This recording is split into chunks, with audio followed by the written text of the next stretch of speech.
Live on Kesmi, 107.1 in Tamale and beyond. We're live on W93.5 in Wa and beyond. I am Alfred Ocansey. My name is Beatrice. This evening here on Hot Edition on 3FM 92.7. We start up from Parliament, where the Speaker of Parliament walked out the Member of Parliament for the Seshiri constituency.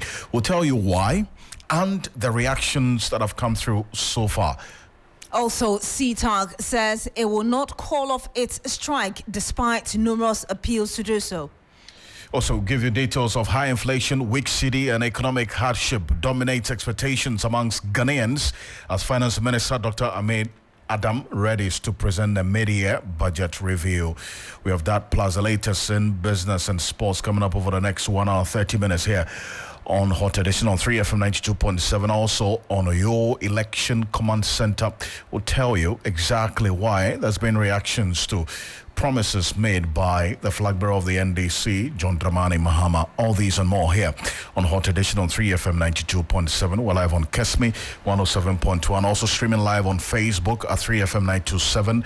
Join us with your thoughts, views, comments, and opinions. Read out to you and to the rest of the world. Grace Samoa-Jiman is here.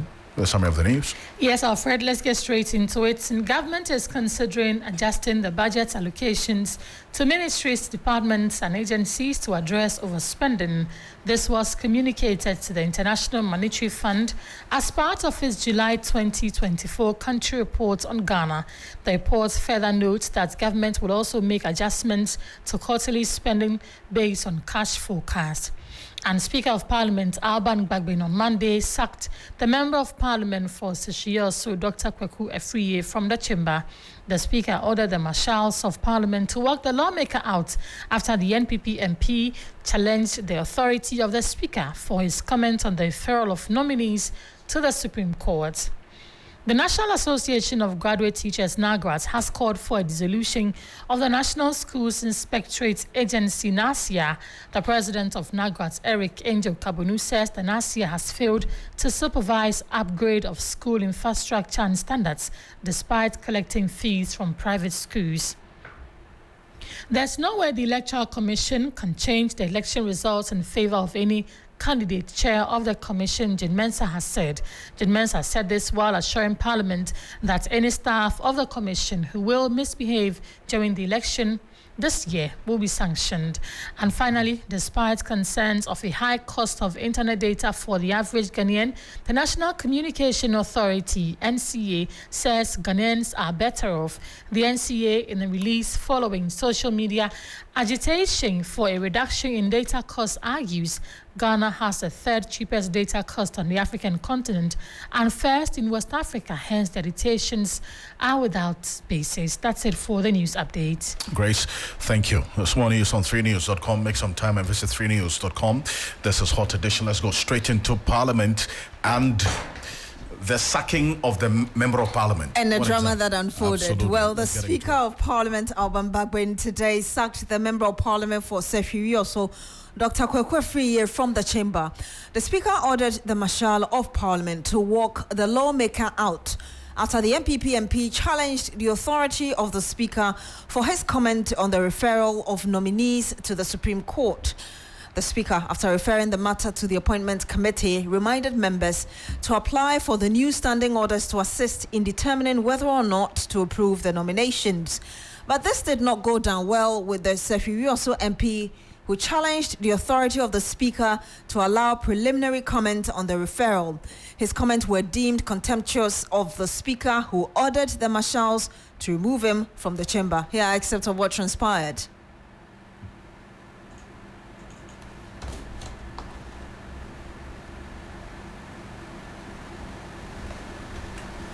Committee for consideration and report to the House. Please, you have to apply the new standing orders in this matter. But in giving you the information, I've given you an idea of the expectations of the people of Ghana. That is for you to consider as part of the reports, and for the House to decide as to whether we will approve or disapprove those nominations. His Excellency clearly stated that he is constitutionally injuncted to do what he has done. And so it's now for you to also look at. Honorable member, you want to speak? If you want, I'll grant you the opportunity. Yes. Mr. Speaker, with all due respect to your chair, these preliminary remarks you are making are prejudicial, and I believe that as representing the good people of Sevi also, it doesn't lie in your mouth to remind us of the things that you said. Thank you. This is a completely rude remark, and I can send you out of the house now. It lies in my authority to do so. You represent the good people of Sefi. I represent the whole country. Please, Marshal, take him out of the house. Marshal, take him out of the house. I will not entertain such disrespect. It lies in my mouth.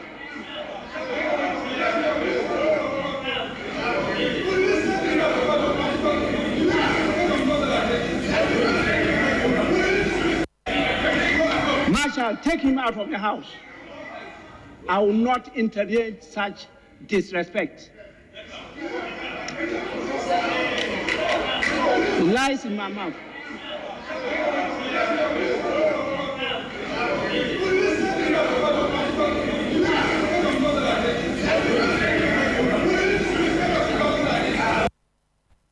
So you heard that interaction there, Alban Bagbin insisting it lies in his mouth to make those pronouncements. Komla Klucher is a man who witnessed all of that live for us. He joins us live on the line. Komla, if you can hear us, just tell us. I mean, we've just heard a bit of it, but tell us how it unfolded and whether or not the issue has fully been resolved.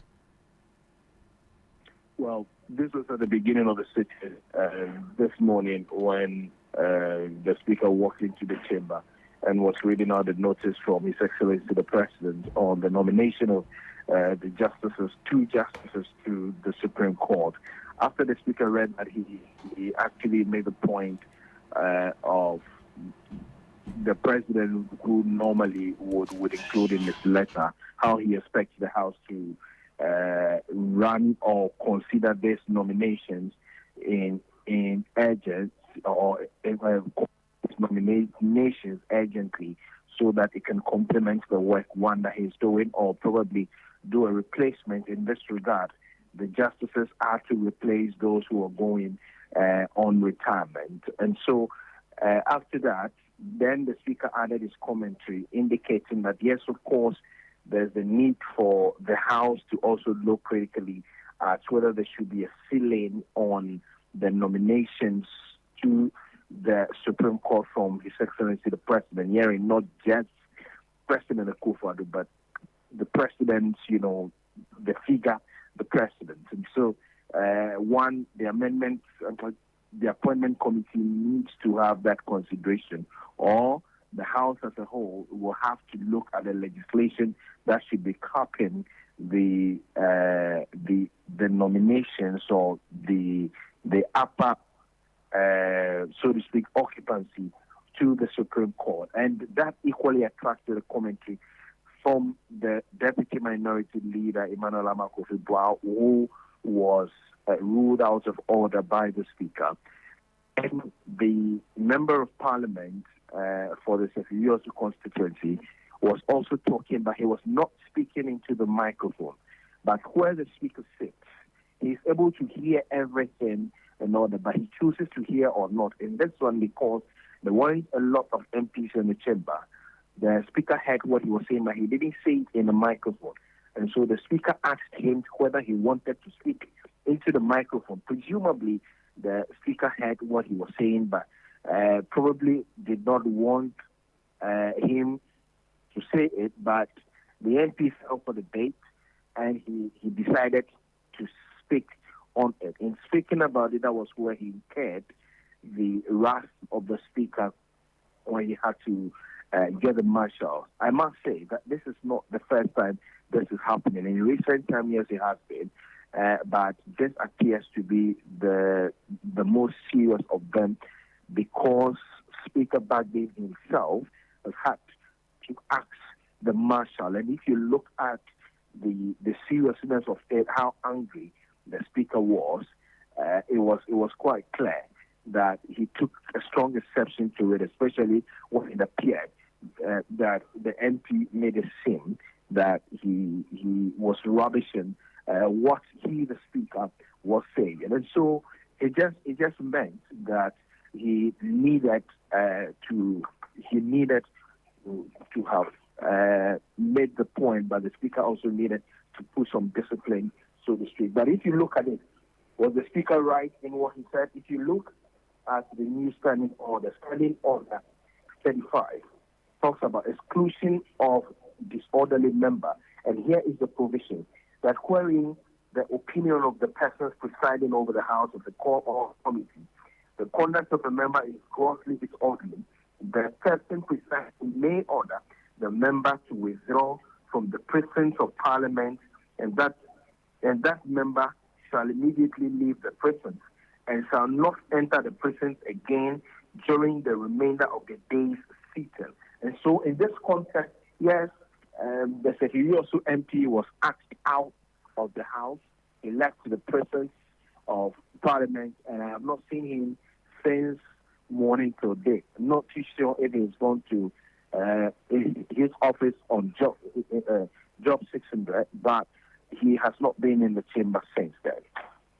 Komla, I know you just read that provision for us there, but what has been the general reaction of MPs from both sides of the House? Because the other argument could be that the Speaker still had his discretion as to whether or not to take advantage of that provision in the standing orders. Well, there's been only one reaction, and that came from the Majority Secretary, Frank Anodompe, who apologized on behalf of the MP on the floor. He said, well, it was quite unfortunate, but as an entire majority caucus, they apologized to the Speaker for the conduct of their colleague MP. As to whether this indeed equally falls within the sincerity of the Member of Parliament himself, we are unaware, because even when he walked out of the chamber from where we sat, we could see that he was equally visibly angry at the turn of events and used some intemperate language we cannot repeat on radio against the Speaker. But I mean, these ones were not captured on record, and so we cannot go on air with that. But essentially, no other MP has been wanting to talk about this, because if it happens to your colleague MP, chances are that it may happen to you as well, depending on where you find yourself and whatever the issue of discourse is. And so none of them really wants to talk about it except what transpired on the floor. And you could see, I mean, there's been calm heads since then, though. Komla, just lastly from me before you go, I might have missed a bit of what you said. What happens next, particularly regarding this MP's case? Is it the end of it? He comes to work tomorrow normally? Yes, of course. I mean, the Speaker just asked him out of the sitting, and this is just for today, at least for our understanding. It doesn't mean that he cannot come back to the House again. I'm sure tomorrow, hopefully, we might be seeing him again on the floor. This is with specifics to just today. That's per our understanding of one standing orders, because the Speaker did not even make any concurrent orders anymore, except to say or to ask the marshals to walk him out of the chamber specifically for just today.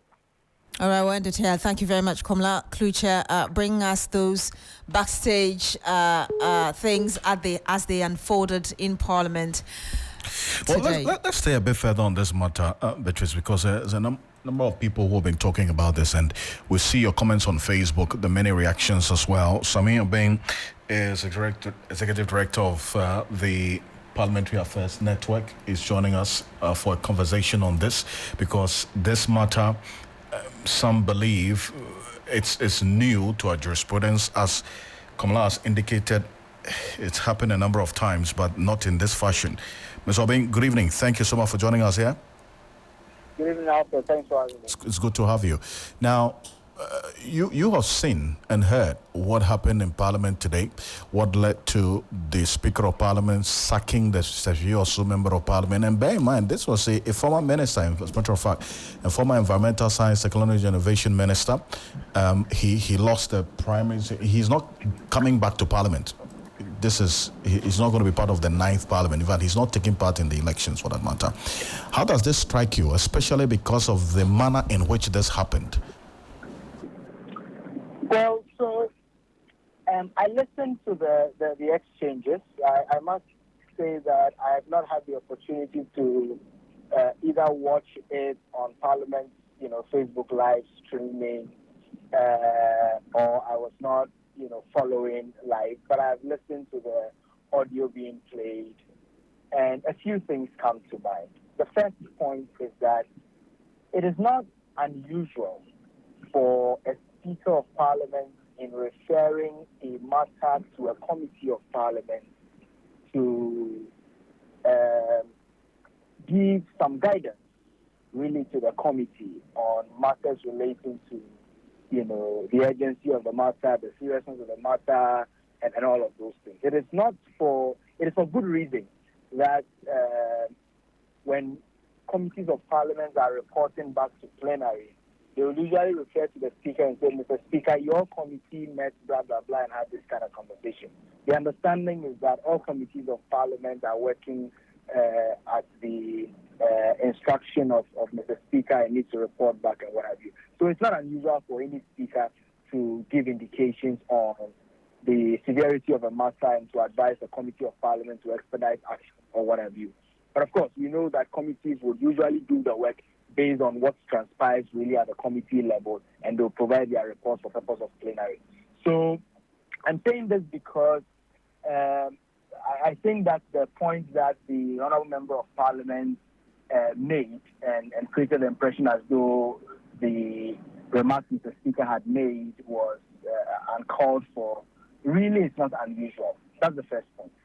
The second point is that despite the unusualness of the comments Mr. Speaker made, despite the usual situation with the comments Mr. Speaker made, and Mr. Speaker perhaps disagreeing with the Member of Parliament on his take on the subject matter, I also think that Mr. Speaker, recognizing the gravity of issuing the orders for a Member of Parliament to be walked out of Parliament, could have perhaps simply just, warned or cautioned the Member of Parliament, because these orders are sparingly used, and they are sparingly for very good reason, so that you don't have a situation where a constituency gets deprived of representation in Parliament because Mr. Speaker disagrees with a member who has said one thing or the other and therefore walks him out.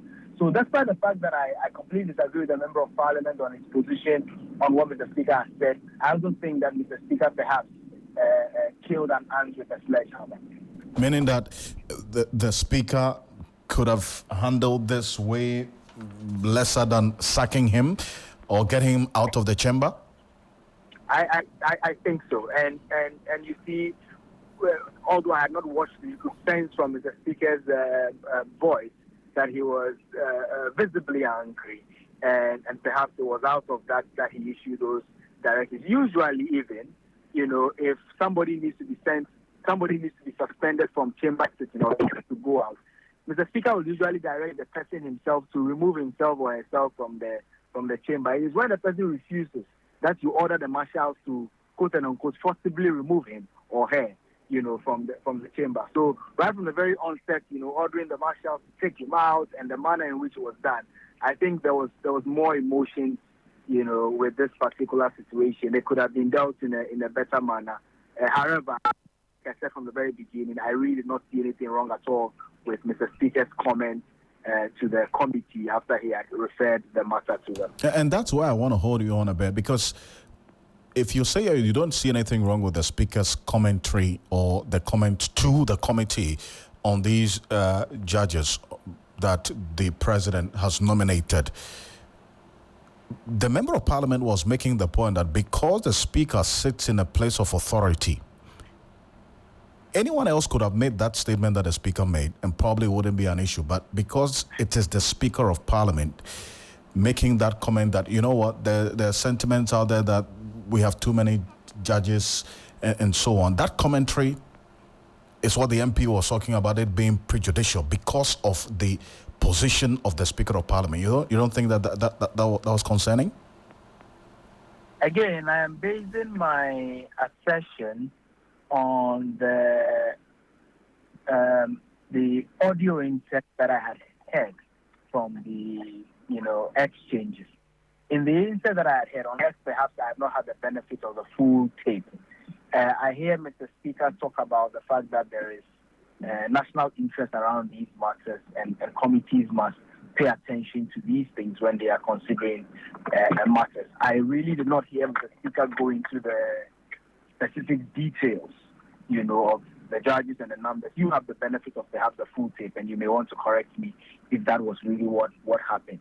And I am saying that to the extent that whenever there are referrals to committees of Parliament, there are usually guidance from the chair to committees on, getting them to gauge the mood of the country or to appreciate the severity of the matter or what have you, and to ask them to do their work. And I think I heard the Speaker also talk about the fact that, you are at liberty as a committee to do what you've got to do. Of course, it comes to plenary, and plenary will also have to take the necessary decisions as will be beneficial to the people that you represent as members of Parliament.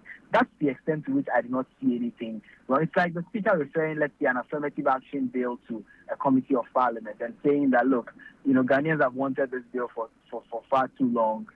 Please do well to expedite action on it, despite the limitations that may come with your work. That does not preclude the committee from sitting on the matter and deciding that, look, there is so much thorough work that needs to be done, and so we cannot expedite action. This happens all the time, and that's why I say I do not see anything unusual with what happened or the comment Mr. Speaker made. Maybe because of the sensitivity of the matter, people took offense to it, but for me, this could have gone without drama. Zobeng, appreciate your time on this. Thank you so much. A pleasure always. Sami Obeng is Executive Director of the Parliamentary African Network, joining us with his thoughts on this. If you're joining us here on Hot Edition on 3FM 92.7, also on Kesmi 107.1 in Tamale and beyond, also on W93.5 in Y and beyond. Speaker of Parliament, Right Honourable Alban Bagbin, earlier today sacked the Member of Parliament for the Sheshivioso constituency, Dr. Kweku Efriye, from the Chamber of Parliament. The Speaker ordered the Marshal of Parliament to walk the lawmaker out after the MP challenged the authority of the Speaker for his comments on the referral of nominees to the Supreme Court. Take a listen to this. Committee for consideration and report to the House. Please, you have to apply the new standing orders in this matter. But in giving you the information, I've given you an idea of the expectations of the people of Ghana. That is for you to consider as part of the reports, and for the House to decide as to whether we will approve or disapprove those nominations. His Excellency clearly stated that he is constitutionally injuncted to do what he has done. And so it's now for you to also look at. Honourable Member, you want to speak? If you want, I will grant you the opportunity. Yes. Mr. Speaker, with all due respect to your chair, these preliminary remarks you are making are prejudicial, and I believe that as representing the good people of Sevi also, it doesn't lie in your mouth to remind us of the things that you said. Thank you. This is a completely rude remark, and I can send you out of the House now. It lies in my authority to do so. You represent the good people of Sefiwiaso. I represent the whole country. Please, Marshal, take him out of the House. Marshal, take him out of the House. I will not entertain such disrespect. It lies in my mouth. That's a visibly angry Speaker of Parliament there. If you're live on Facebook at 3FM927, see the video of what we just played. You can log on to Facebook at 3FM927. Follow us every step of the way in 29 minutes after 5. But the government is considering adjusting the budget allocations to ministries, departments, and agencies to address overspending. This was communicated to the International Monetary Fund as part of its July 2024 country report on Ghana. The report further notes that government would also make adjustment to quarterly spending based on cash forecast. Well, ahead of the media budget review, the Finance Ministry has in the last few weeks engaged various interest groups. The Minister for Finance, Dr. Mohamed Amin Adam, says government intends to focus on creating a viable small and medium-sized enterprises ecosystem going forward. Negotiating our debts with our creditors and with macroeconomic stability returning to our economy. We now have an opportunity because the time is right for us to focus on growth. And this is why His Excellency the President, Nana Addo Dankwa Akufo-Addo, has decided that we must be intentional about growth. The history of the advanced economies, such as the United States of America, such as Japan, the United Kingdom, really cannot be complete without the role of SMEs. We have an example to follow. In countries like Korea, for example, Kia, which started as a small company, started with manufacturing bicycles, is today one of the largest car manufacturing companies in the world. The SME Growth and Opportunity Program, what we call SME Go, is a very important program. So that's the Finance Minister there, talking ahead of the major budget review presentation tomorrow. For the ordinary Ghanaian, high inflation, weak local currency, high cost of living are top of the issues they want government to, through this media budget review, address. Take a listen to a section of the Ghanaians talking to us earlier today on the streets of Accra. The dollar and then the fuel. These two things make things very difficult around us. So if they can do something, I know there are a lot of taxes on the fuel. That's why fuel prices keep escalating every now and then. So if they can reduce some of the taxes for fuel to come down, and also do something about the dollar, I believe we the citizens will be a bit okay. The taxes is too outrageous. The income taxes, the taxes concern our business, everything. And now, when it comes to our transportation, even today, I think transportation have increased. 2 weeks ago, fuel too has risen. Things are expensive when you go to Mokola, everywhere. Our roads are very bad, to be honest. Now, Ghana is no more Ghana again. No. Ghana is ugly. We, the youth, now we are suffering of the economy right now. Is it going to reduce the taxes? Unlike what happened in Kenya recently, that the taxes are very high, that the community members are protesting against. I don't want such thing to happen here in Ghana, so at least they should reduce the taxes for we the students so that we can also cope with the economy. Section of Ghanaians also sharing their expectations ahead of the media budget review presentation by the Finance Minister, Dr. Mohamed Amin Adam, all things being equal tomorrow. We'll keep an eye on that as well. And here on Hot Edition on 3FM 92.7, also with the 3 Business team, you can catch the live coverage of that media budget review on television, on TV3, and also on 3FM 92.7, and also on 3news.com. Get some more analysts to speak to this as we go on here on Hot Edition.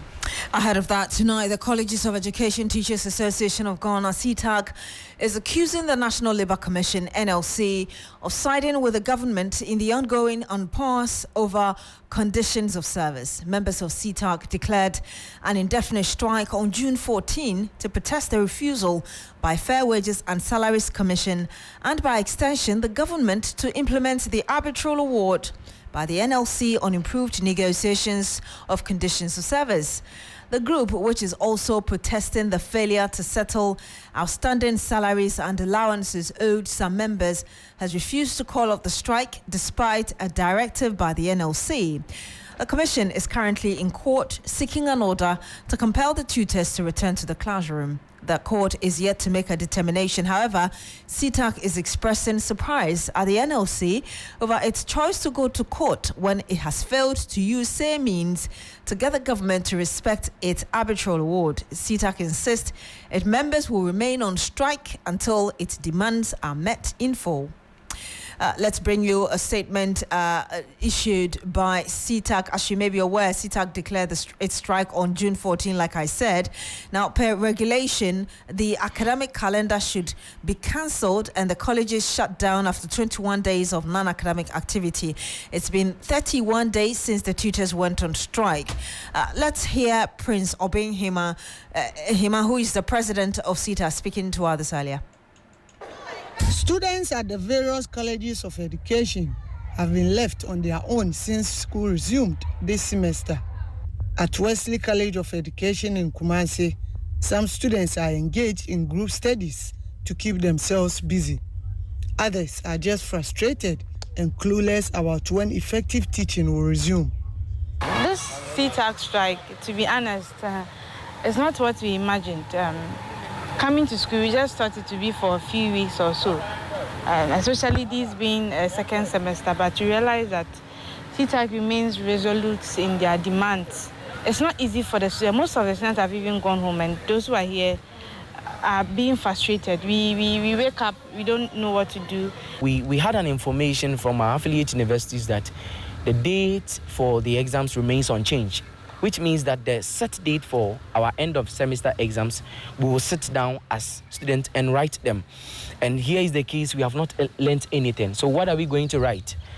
On Friday, June 14, leadership of the Colleges of Education Teachers Association of Ghana, CTAC, activated a strike over delays in implementing an arbitral award and negotiated conditions of service.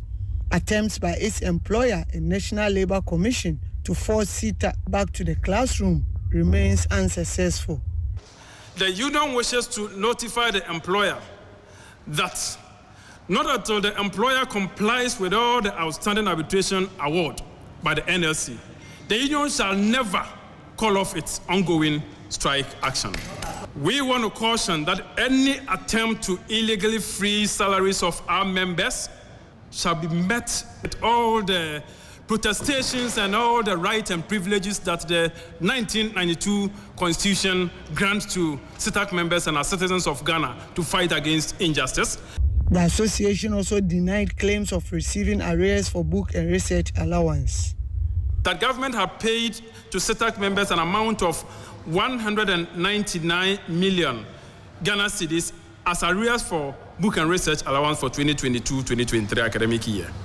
The fact is that as we speak today, 22nd July 2024, government has not paid any member of CTAC any such money. The second information being peddled by some principals of colleges of education to students is that the affiliate universities shall conduct quizzes and examinations for the students, whether the students are taught by the lecturers or not. Per the attendance policy of all the affiliate universities, a student cannot take an examination if he or she forfeits lectures or classes for more than 21 days. So in all this, students are the ones suffering because for leadership of CTAC, it remains unfazed by intimidations and court actions against the association since it considers its strike as legal. Ibrahim Abubakar. And you heard that report by Ashanti Region correspondent Ibrahim Abubakar. We'll bring you some more on this, but we stay on education because the National Association of Graduate Teachers, NAGRAT, has also called for immediate dissolution of the National Schools Inspectorate Authority without delay. The president of NAGRAT, Angel Kavanu, says that the authority has failed to perform its supervisory mandate beyond just collecting fees from private schools.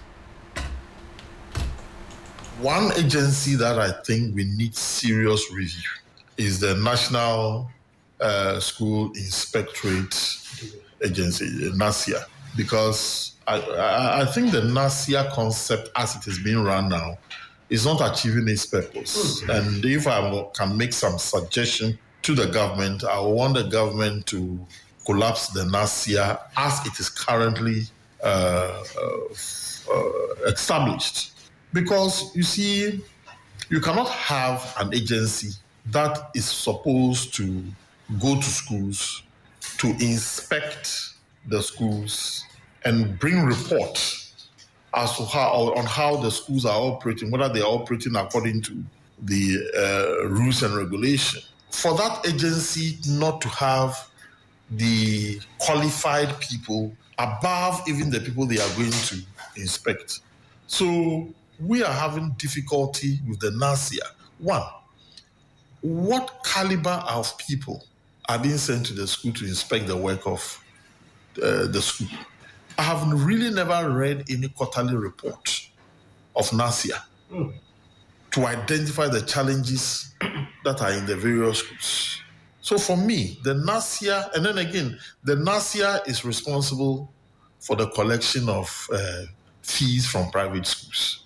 How can the agency that is meant to inspect institutions, for the institutions to work within standard, be collecting fees from those same institutions? So there's a need for a review of the whole NASIA concept because it is not achieving any purpose. And you heard the president of Nagrat, Angel Kabonu. Let's return to a story about CTAG and the decision of the group not to call off its strike, although it entered a 31st day. We're joined by the president of the group, Prince Obehima. Good evening to you, sir. Thank you for joining us. Good evening and thanks for the opportunity. You've been very insistent. We're learning that today is the 31st day of the strike since you started on June 14. Any progress so far as regards negotiations to enable you go back to the classrooms? Yeah, good evening to all the terrorist listeners and viewers across Ghana, particularly to teachers of, colleges of education in Ghana who are doing the listening. We have said times without number that we are in negotiations ended when the National Labour Commission came out with the compulsory arbitration awards, and that was on the 2nd of May 2023. All we've been waiting for is to see that the awards which are meant to be implemented are fully implemented. So that's where we've been at the moment. If the awards are implemented today, we'll go back to the classroom tomorrow. You seem upset that the arbiter, as it were, or in this case, the NLC has failed to do what you've asked for, which is implementing what it asked the government to do, but rather has taken you to court to get you call off your strike.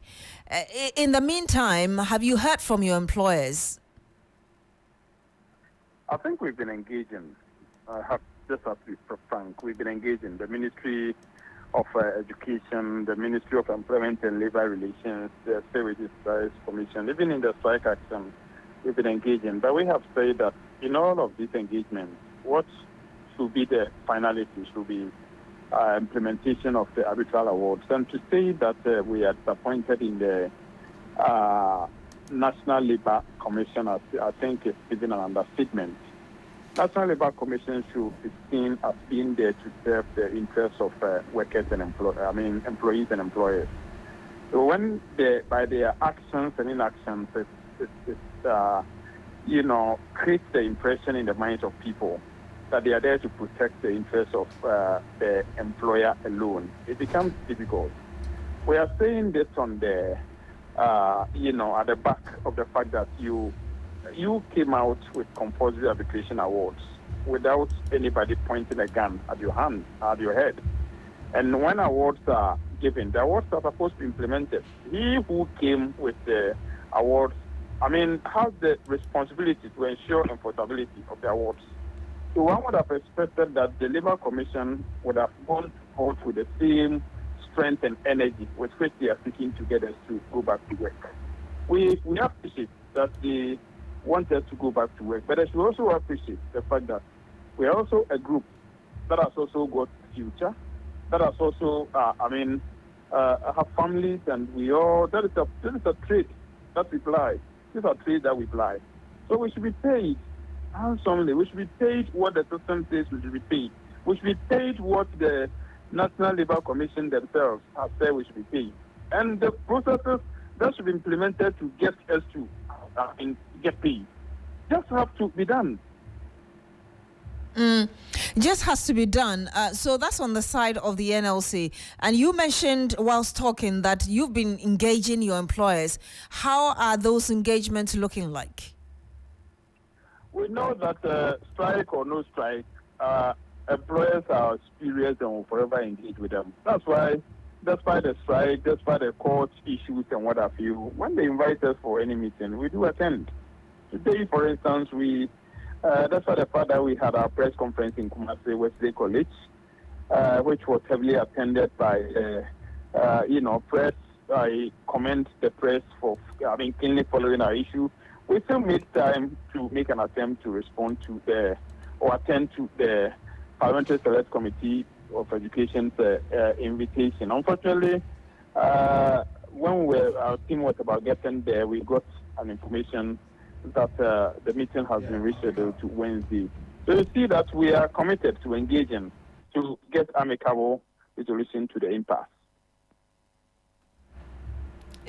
So the import of the question I asked just before you go was whether or not you were seeing any positive movement on the side of your employers to at least get you back to the classrooms.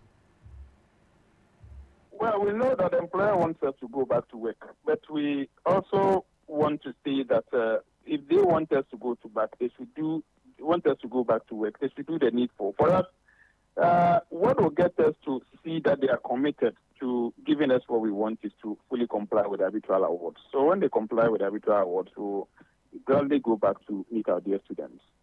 Yeah, thank you very much, Prince Obehima. He's the president of CETAC. Thank you for speaking to us. Let's say a bit further on these matters and related to education. And Dr. Peter Patianti, he's been listening to Prince Obehima speak, and he's the executive director of the Institute for Education Studies, IFS, is joining us. Dr. Anti, good evening. Thank you for joining us here on Hot Edition. Good evening, Alfred. Great. That's the position for CETAC. Let's start from there, CETAC, briefly. That, you know what, it's been 31 days, we've been on strike, there's no end in sight, and we would only consider that if and only if our demands are met. What should the NLC's position be? Because the last time we spoke to the NLC, they had indicated that until CETAC calls off the strike, they would not grant them audience. That's where we are now. Thank you very much. And I think that our position generally on strike issues are that sometimes you have to open up and listen to whatever it is that the employee is asking for, and then you use diplomatic ways to ensure that everybody is satisfied at the end of the day. And I think that is what we always continue to preach. So I don't think that the position taken by the NLC is going to be productive, because these people have been on strike for 31 days. Ideally, by this time, the colleges of education should be closed down. And if you continue to insist that they should call off the strike before you meet them, 31 days simply means that they are not willing to give up till their demands are heeded to. And these awards have already been given them. So the focus even should not be on the CETAC members. The focus should be on the employer, who is supposed to ensure that the awards that were given the CETAC members is implemented, or there's a roadmap to its implementation. But you don't want to focus on where the problem is. You are looking at ways and means to ensure that those who are affected or those who are reacting to the problem are those who should lay down should stop their strike and go back. I don't think it's going to work that way. That's why they have done 31 days. And if they continue to keep that position, I will not be surprised if this travels to 2 to 3 months. Oh, well, and that's the very harsh reality you put it out there. But we'll see if there's going to be any change at all. But NAGRAT is calling for the immediate dissolution of this National Schools Inspectorate Authority, NASIA, without delay. Now, Angel Carbono's point is that the authority has failed to perform that supervisory mandate beyond just collecting fees from private schools. Now, is this a position that for you and where you sit and having monitored the work of this National Schools Inspectorate Authority, you would support? I don't think it's a position that we would support. NASIA, an agency just like NTC, NACA, and the others, are mandated by law to undertake certain duties. I think that if we want to evaluate their performance, we need to look at it holistically based on what the Education Act 2020 spells out for them to do. We should not maybe use one or two issues that maybe in our minds we think that they are not doing well, and then call for a dissolution of a body that is being established by an act of parliament. I don't think that is the way to go. Doc, appreciate your time on this matter. Thank you so much. You're welcome. Dr. Peter Patianti is the Executive Director of the Institute for Education Studies, IFSM. Let's go to what's been happening up north over the weekend. In fact, from yesterday flowing into today, the overlord of the Wala traditional area, now Hussein Isaidu Pelpo the Fourth, has implored on the Vice President, Dr. Mahmoud Baumia, to beef up the security situation in the Upper West region, and as well as retool the police to ensure the safety and well-being of the people. According to the overlord, the traditional area is grappling with a resurgence of a disturbing trend of serial killings. The overlord was speaking through his secretary, Jimpeni Na Kadri Ibrahim, during a visit to the palace by the Vice President and flag bearer of the MPP as part of the Phase 2 of his campaign tour of the region.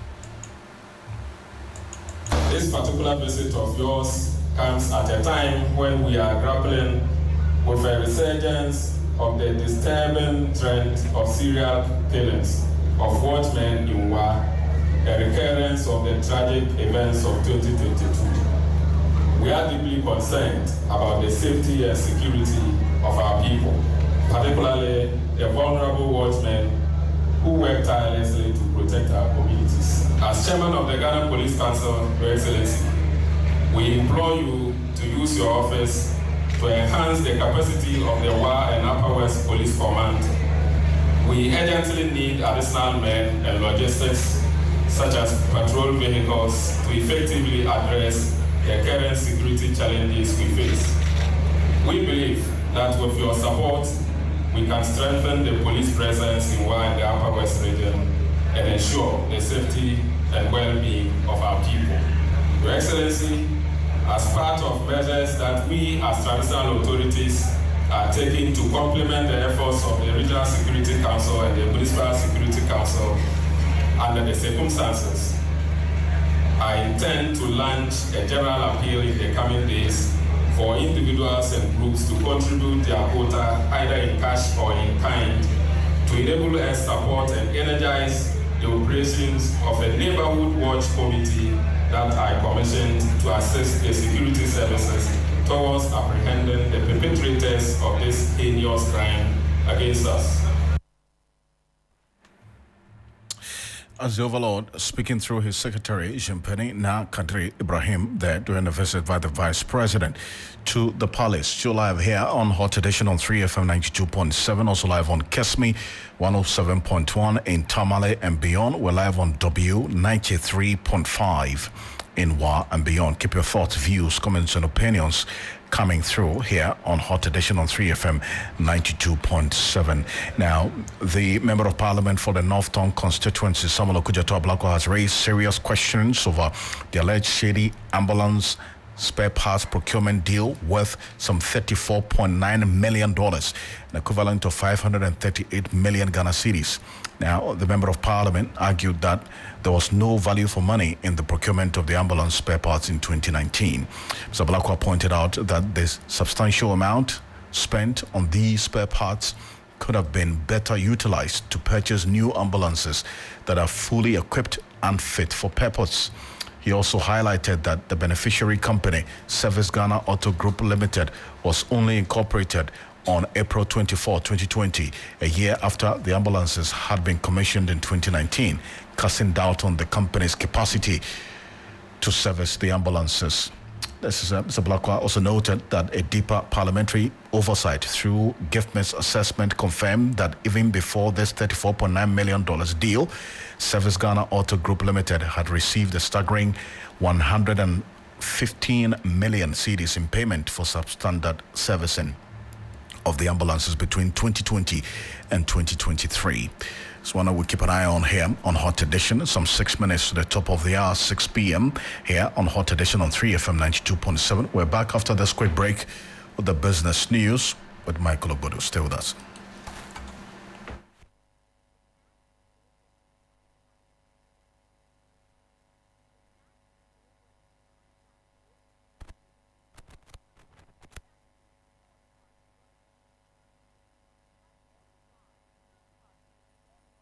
Jet skiing, canopy walk, and so many games for the entire family. Welcome to 3FM Family Fun Day at Marina Park on Founders Day holiday on August 5th, 2024, where wonder meets adventure and joy knows no bounds. Join us for a holiday of excitement with a day full of fun and celebration of the most precious thing of all, family. Is the 3FM Family Fun Day. So mark your calendars, gather your friends and family, and get ready to create a world of memories on the holiday, Monday, 5th of August. Rate is 300 Ghana cedis for a family of 4. If it's a single adult, it's 100 Ghana cedis, and a child is 50 Ghana cedis. Call 0532-200-927 and 0531-100-927 for tickets. Come and celebrate families on a Founders Day holiday on the 5th of August at Marina Water Park, Lakeside Estate. Don't miss out on a carnival of delight and family celebration with games, excitement, and happiness.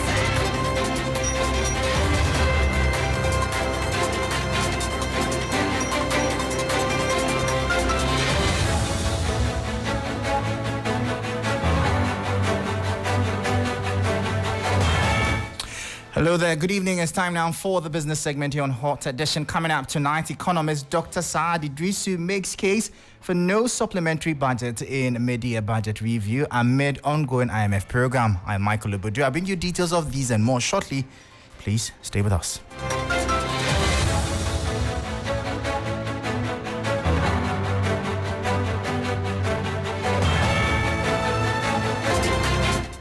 Well, thank you so much for your time. Straight into our top story, and economist Dr. Saad Idrisu is making a case for no supplementary budget by the Finance Minister, Dr. Mohamed Amin Adam. The minister is set to present the financial statement tomorrow, July 23, 2024 in Parliament. But speaking to 3 Business, Dr. Saad Idrisu said government should commit to staying the course without seeking more taxes or reasons to spend more. Finance Minister is preparing to present the media budget review tomorrow. I do expect that there will be taxes, which I believe is the general expectation of many Ghanaians, in the sense that if you look at the existing taxes, they are already too much on the Ghanaian community as well as the businesses. So any new further taxes will worsen the economic situation that we have already. The second expectation I'm having on the media budget is the fact that government will not introduce any extra or additional spending, in the sense that there wouldn't be no supplementary budget request from Parliament. Looking at the inflows government has, which is about $2.9 billion so far, so that should be enough for government spending. So that was economist Dr. Saad Idrisu speaking there. Meanwhile, the Ghana Union of Traders Associations, GUTA, has expressed satisfaction with government's announcement of no new taxes in the mid-year budget review. GUTA has consistently voiced concerns about the impact of the current economic situation on its members' capital, urging the government to take measures to alleviate their difficulties. Speaking to 3 Business, President of the association, Dr. Joseph Obing, stated that his members are pleased with the government's stance on taxation for the remainder of the year.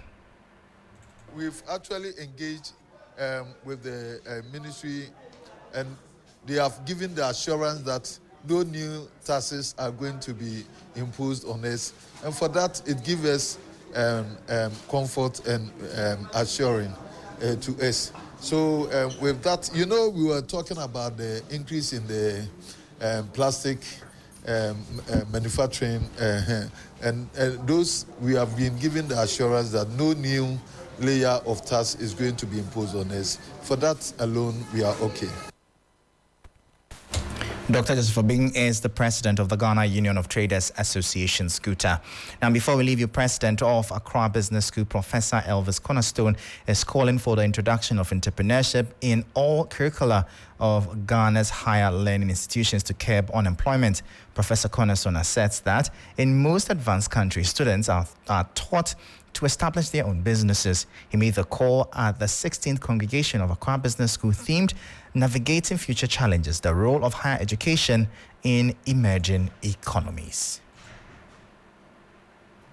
When you go to Asia, most of them have thrived because of family businesses, in places like China and some of the Asian countries. I believe most people go to school in some of these countries not because they want people to employ them or organizations to employ them. Most people go to school in some of these economies because they want to be self-employed. For far too long, graduates of this country have depended so much on established organizations to take them on. And I believe that when the curriculum are carved in such a way that entrepreneurial skills are being embedded in the curriculum, most of these school students will be able to come up with their own innovative ideas of how they can be able to launch their own businesses. And I believe these are some of the things we need to look at so that at least going forward, this country can move forward, not just in Ghana, but Africa, as a whole. Most people will tell you, well, but I don't have the money. There are so many ways by which this can be done. And the curriculum should be able to be developed in such a way that all these things can be thought to create the skills that we need in the country.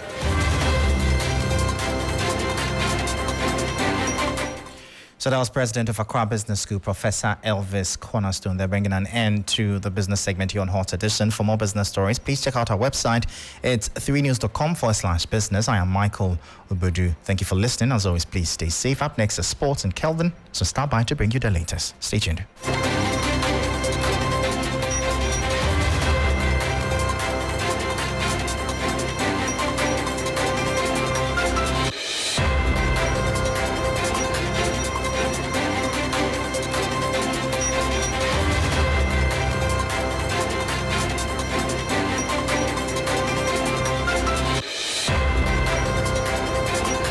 Well, it's time for sports here on Hot Edition. My name is Kelvin Owusu, and starting from the former sports minister Neil Antivanderpoel, and he's advocated for more investment into sports and not just football. He says this is to help other less privileged sports be developed in the country. We need funds for the promotion of sports, not only football. We need funds for the development, the promotion of all football clubs and all sporting activities in the country. So it is not just about football. Sports, you need funds, you need money, you need resources to be able to develop and promote sports. And how well is Parliament going to push for this thing? Parliament do not do anything. It's a policy, it's government. When government brings its policy, government brings the budget, we shall approve it if it is for a good purpose. Well, just hoping that this gets to the floor of Parliament. Now to Ghana's Olympic team, and they've already touched down in Paris ahead of the 2024 Olympics that will be starting on that is Friday. Well, according to the team, Joseph Paulama will be leading the team as captain. Well, he has spoken about some of his colleagues, commending Rosie Eboa for that outstanding performance she has put up throughout all this year, but he is very much impressed with the mood in camp. It's just positive vibes over here. Everyone is just gelling really well, and we just can't go out there to compete because this is been a long time coming. We've been waiting for this for quite some time. So training camp has been good. Everyone is healthy, we thank God. So we just waiting for the day we gotta go out there and compete. Yeah. Obviously, I like to go out there just as much as I like to compete in the relay. I like to go out there and then showcase my talent as well in the individual event. So obviously, I'm a little bit disappointed, but I can't beat myself too much about it. So I'm just going to go out there, pour the 18-1 basket, which is the relay basket, and then try to go out there and compete against the best in the world. Well, Joe Paul will be racing the 4x100 meters relay at the event, but has been tasked with the leadership for the team due to his experience. While he's spoken about his new role.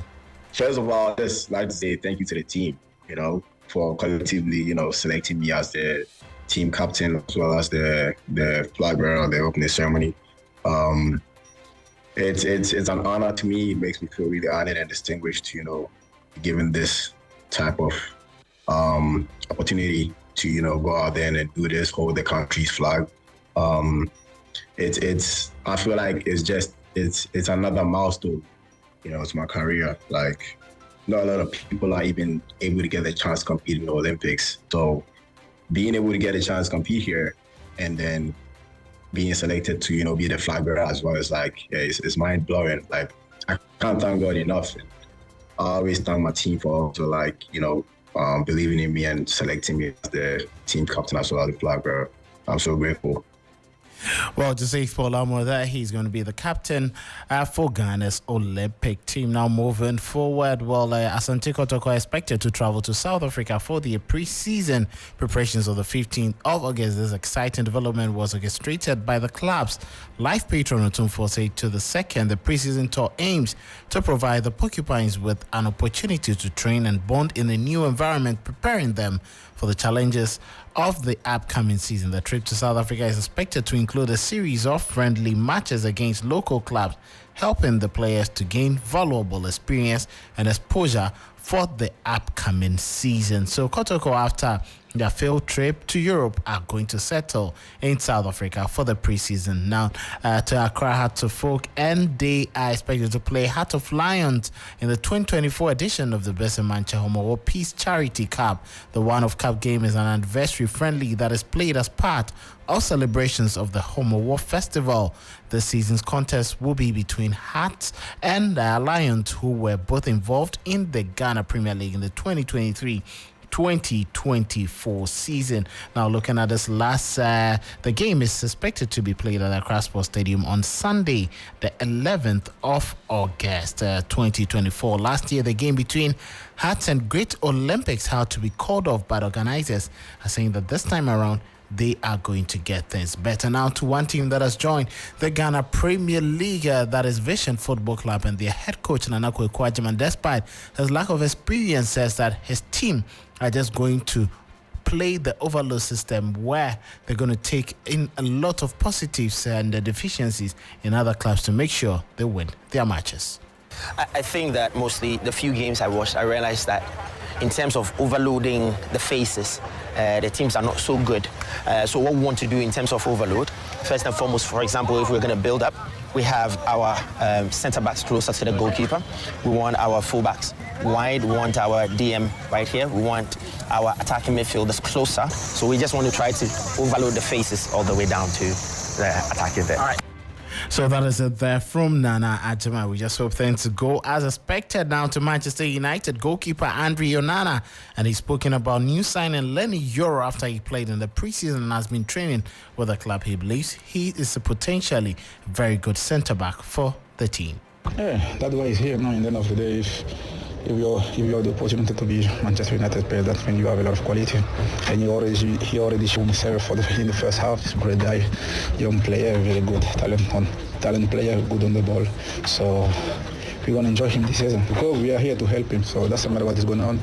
We're going to take the responsibility. Also as a leader, he's a young player. We're going to give him time, and we know he's going to do all right because at the end of the day, we are very good scout here, so if they make it come, that means he has a lot of quality. So that is Andre Onana there. From one Onana to another Onana, and Aston Villa have announced the signing of Amadou Onana from Everton.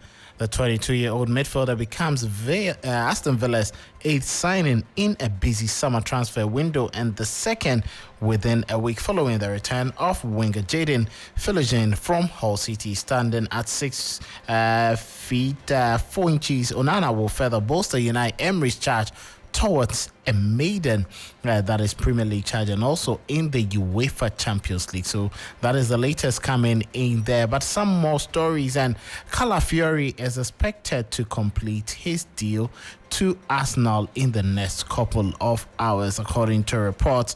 The deal has been settled, and Bologna is expected to receive 45 million euros, a fixed fee with the add-ons adding up to a package of 5 million euros. Calafiori will sign a 4-year deal as he is being flown to London this evening. So that is the latest with regards to news from Ricardo Calafiori and his move to Arsenal. So, and negotiations between PSG and Napoli for Victor Osimhen are not advancing after recent talks. PSG have rejected to include Kang In Lee in the deal and will not trigger any release clause as Napoli wanted.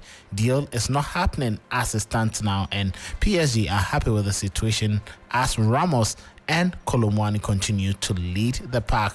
There is also more on Trevor Chalobah as Chelsea have told him to stay home and not travel for preseason. A very tough call, but club feel the squad is heavy with Wesley Fofana, Axel Disasi, Tosin Adarabioyo in that position, and he is expected to stay off. Well, Champa will travel for US tour as club want to take a very good look at him. And Alfie Gilchrist has also received 2 loan proposals from Preston and Sheffield in order to move there. Thomas Frank is happy he's staying as the boss for Brentford and not interested in moving to any other club or the English national team job. You know, as I said before, I'm very happy at Brentford. There's a lot of rumours, there's a lot of talking. What I'm focusing on has always been Brentford. Of course, it's always nice to be boosted with interest. That's good. But I also said that I'm very happy at Brentford, probably one of the best clubs to be at as a head coach. How can you say, that's of course a big honour. I have thought about my own country, and that's maybe a next question, because there's also... It was indeed. And that was next, so I can take that for you, you don't have to ask me. Both jobs, of course, would be a huge honour. Of course, my own country is something I thought about that maybe that could be in the future. It's always about timing. Right now, I'm very happy at Brentford. Very happy at Brentford, but PSG are also not making any move for Bruno Fernandes. They're focusing on Joao Neves, and Tottenham have confirmed Bryan Gil and Sergio Reguilon have been asked to stay home. Chelsea have made an initial approach for Villarreal's Philip Jorgensen to get into the team, and more contacts between Manchester City and Julian Alvarez soon as to discuss his situation on a proposed move outside the club. Alvarez has fallen out with Pep Guardiola because of his decision to represent Argentina's Under-23 team at the Olympic Games. So, very difficult one between the player and then that is Manchester City. Well, Atletico Madrid are currently monitoring the situation to get in the player to fill in for the gap that is being left by Alvaro Morata. That'll be all for sports. Hot Edition continues with Beatrice.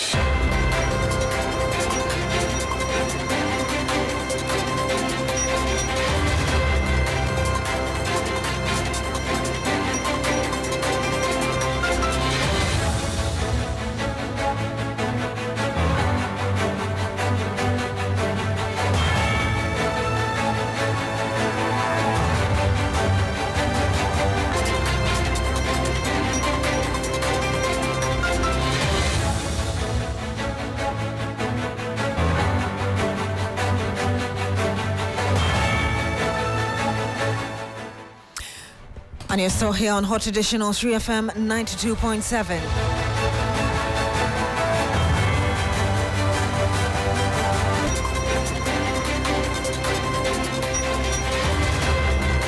Thank you very much, Kelvin Owusu-Ansah, for bringing us the latest in sports.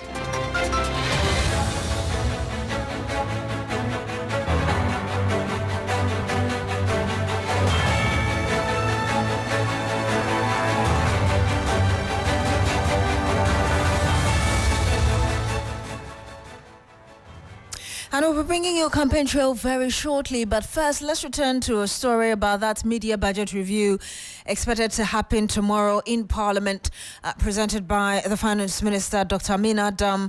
And we are joined by Professor John Gache. He is an economics lecturer at the UCC, and he joins us live on the phone. Good evening to you, Doc. Thank you, Prof. Thank you very much for joining us. Hello, Prof. Hello. Good evening, sir. Thank you so much for joining us. I hope you can hear us.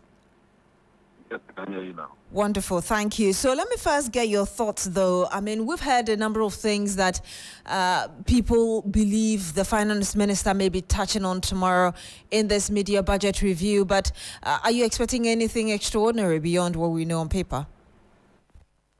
Well, I think I'm expecting to hear things showing that the government is committed to the IMF.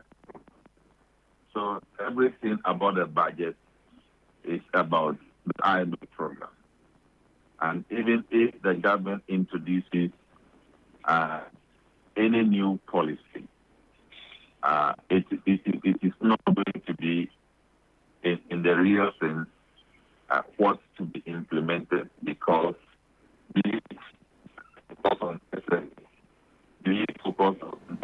hello, Prof. I'm so sorry to interrupt. Your line is getting really bad. I don't know whether it's where you are, but if you would kindly reposition yourself, hopefully you should get better. Hello? Is it okay? Not really, but you talk, probably may get better along the way. We lost Professor John Gache there, but we'll try and reconnect to him for him to bring us his perspectives, even as we prepare for this mid-year budget review by the Finance Minister, Dr. Amin Adam. We are joined by the President of GUTA. Good evening to you, sir. Thank you very much for joining us. Good evening. Dr. Bing, I mean, I'm just wondering what your expectations are. You've got a number of members, whose activities demand good policies and a strong economic footing, as it were, for them to make progress. What are your own expectations tomorrow? Our major expectation as businesses is the stability of the local currency. That is very important for us. So the government should bring policy that will help sustain the gains that we are making. The CD has stabilized for a little while, and we want it to be sustained and, if possible, come down a little further. The inflation, as we are told, is also coming down, but it should come further down. And so any measures that will ensure that we have we sustain we sustain and stabilize the local currency is what the businesses are expecting. But do you really think that's the most important priority for us? Do you really think that is possible? You've got just about 5 months for this government to wrap up its 8-year term, and you've got elections along the way as well. So it's about policy, a workable policy. And that's why we have our ministers around, and that's why we are expecting that we bring solutions that will help stabilize the economy. And that particular case, the local currency, is very important. Business thrives on the stability of this currency, so that prices will be stable, we can forecast and do our business, and turnover will also be high for us. These are the pillars that business thrive: inflation going down and interest rates, and all goes around the stability of the currency. And then, whilst we are also going on for elections this year, we are expecting that they manage expenditure well. We are able to control and contain expenditure. Because if we overspend, it means that we are also going to throw the economy out of gear, as it has always been after election years. Because when that happens, it means that government have to come to us again, because they suffered a deficit in the balance of payment, then we have to make do of the deficit, pay off that in terms of taxes and all that. And now that we want taxes to be removed, then of course we should make any prudent measures that will not make us incur more expenditure. Then also we are expecting some levies to be restructured. The COVID levy, if even they are not taking it away, should be restructured to be more useful for the SMEs, the group towards the growth of the SMEs. If it can be used to support the SME, or if it can be diverted for other useful purposes like dialysis.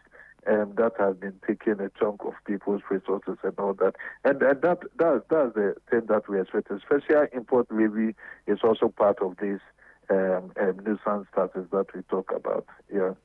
So let me just take two of the main points you've made here, and I'm picking the e-levy and some other taxes you're saying should be restructured. You mean it should be reviewed downward? That's what you're saying? Because I heard you say even if not taken away, it should be redirected. If you say COVID levy, and now COVID is a thing of the past, and that if you say COVID levy, are we using it for any program towards COVID alleviation or what? But where COVID is already alleviated, and that's what I'm saying, that it could be redirected if it is not being removed, and then special import levy should be taken off the table. Yeah. Finally, from me, you talked about this being an election year and still the need for the government to be conscious of how much it spends. I want to believe that the government, even as it prepares for this program tomorrow, has been having negotiations or talks, as it were, with groups like yourself. What have been your recommendations as regards how the government can keep itself within budget? Because election years are different and they tend to spend more. So you do not spend for political expediency. It's as simple as that. We spend on what is prudent to ensure the economic stability. I've been mentioning economic stability all this while. And then if you overspend, it means that you are throwing the economy out of gear, and there's going to be instability. So it's spending within our means and spending on the priority areas, and that's exactly what we have to do. And one thing is also that when we met the finance minister, he also assured us that no new taxes is going to be imposed on us. And that's welcome because if you recall, just few weeks ago, the plastic industry were agitating against the 5% the levy that is going to be imposed on them. So if that is removed, the excise tax is removed, it will to also alleviate them a lot. Yeah. Thank you very much, Dr. Joseph Obeng. He is the president of GUTA. Thank you so much for sharing those views with us.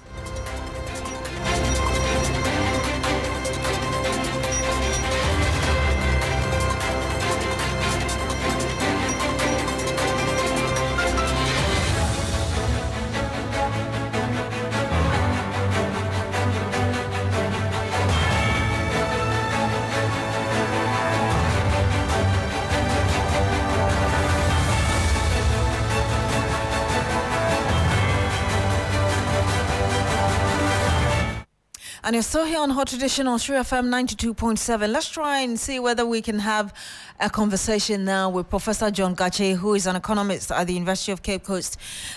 Good evening to you, Prof. Hopefully this time around the line is better. Yes. Excellent. Thank you very much. So, Prof, you were sharing your views with us as regards anything extraordinary you expect tomorrow from the finance minister beyond what we know already. Yes. So, my expectation is to see the government show more commitment to the IMF program, and there will be some attempt to indicate that something is being done to prop up the business environment and the rest. But be informed that since 2017, we have had programs that targeted entrepreneurship, We that targeted small businesses, and it didn't work. So repackaging of those things right now, I don't know the commitment those things to work, but to large extent, we are going to see an IMF budget review. So we already know that the finance ministry has told the IMF something about how to keep spendings in checks. It talks about, for instance, being ready to deploy contingency measures if need be on the revenue side, ready to bring forward the implementation of some measures in the medium-term revenue strategy. Again, the government also talks about being ready to adjust MDA budget allocations at the media budget review. There are some economists who think that, yes, these are commitments to the IMF, like you're saying, the government should be committed to. They don't think that these are realistic targets enough. 5 months for this government to wrap up, and also bearing in mind this year being an election year. Of course, it's not only about realistic targets, but the truth of the matter is that most of the MDAs finance or ensure economic activities in the rural areas, and that propel the rural economy. So cutting down on what has been allocated to them is also an attempt to actually fight against measures to prop up economic activities in the rural and the district regions of the country. And that will not solve any problem. It will only aggravate the situation. We just spoke with the president of GUTA, Dr. Joseph Obeng, whose main priority is that the government within this short time should be able to continue to keep the cedi stable. I mean, the argument is that for some time, although it's still very high, 15 cedis almost hitting 16, it's been a bit stable around that area. The government should be able to sustain that. Is that realistic? Well, it's an expectation. The government has not been able to sustain the cedi since 2022. By 2022, we're exchanging the cedi, we're exchanging the dollar for 6 cedis. Now we are exchanging it about 15 cedis, and we are getting closer to the end of the year.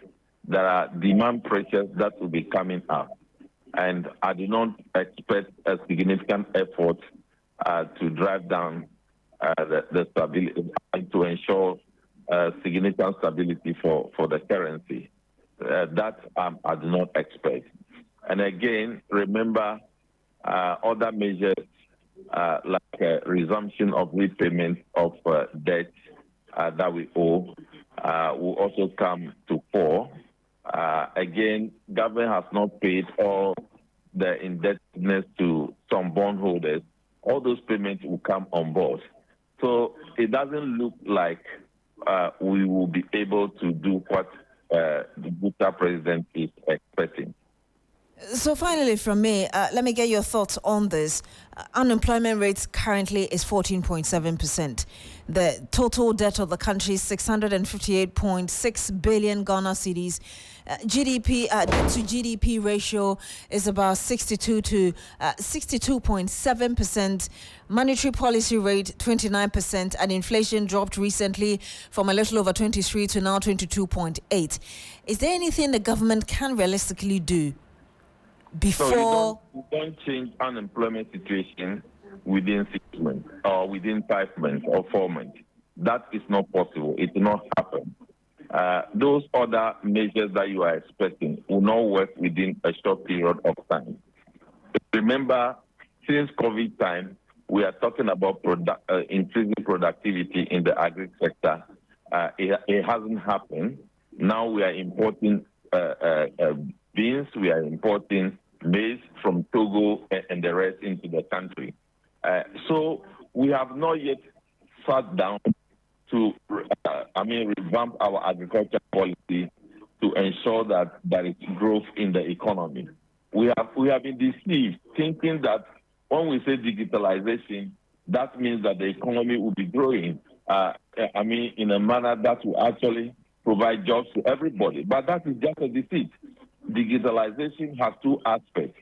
One aspect, it will help us to, deploy digital tools, automation into production process. And the production process is not taking place. Again, the other aspect of digitalization is to allow for efficiency of the payment system. But you can only participate in the payment system if you are employed, if you are engaged in production, if you are earning income and the rest. So we need to set our priorities right. We cannot work within this short period of time. We'll have to end it here. Thank you very much, Professor John Gache. He is an economist with the University of Cape Coast. Thank you so much for sharing those views with us.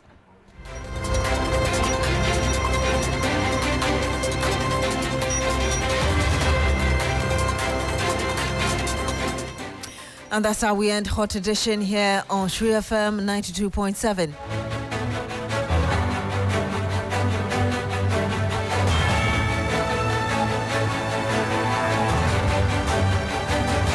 My name is Beatrice. Thank you very much for joining us today. My name is Alfred Ocansey. Join me at 10 p.m. on TV3 for Ghana Tonight. Log on to ShriNews.com for more news. Have a good evening and do enjoy the rest of our programs.